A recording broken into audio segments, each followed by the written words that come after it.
Présent notre page des sports et on va commencer tout de suite par du football avec la deuxième phase retour des éliminatoires du prochain championnat d'Afrique des Nations avec la qualification du Niger. Bonsoir Alice Laure. Bonsoir Dominique. À Bamako, 0-0 entre le Niger et le Togo. Le MENA national A' se qualifie grâce à la règle du but marqué à l'extérieur au match aller à Lomé.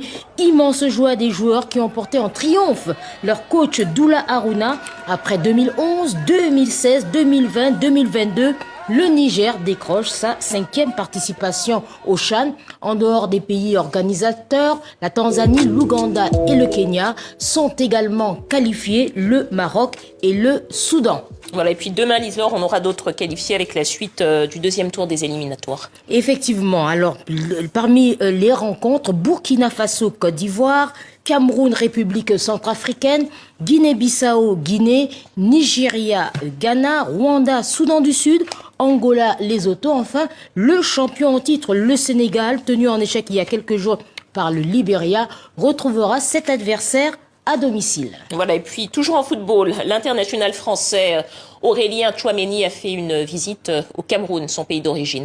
Oui, le milieu de terrain du Real Madrid, par le biais de sa fondation, a entre autres inauguré un complexe sportif pour un orphelinat dans le département du Mungo qui se trouve dans la région du littoral et offert des équipements sportifs. Il a livré à la grande satisfaction des enfants une partie de foot et a déclaré, je cite, « Je suis déjà venu au Cameroun plusieurs fois et les gens ne le savent peut-être pas. Ça fait pratiquement 10 fois que je viens ici, donc je me sens comme à la maison, car c'est toujours un plaisir de revenir. » Il a terminé en disant « Ce sont mes origines, ce sont mes racines et comme je l'ai dit, je prends toujours du plaisir à revenir et je n'oublie pas que je suis aussi camerounais. » Voilà des déclarations qui vont faire plaisir. Voilà des déclarations qui font plaisir.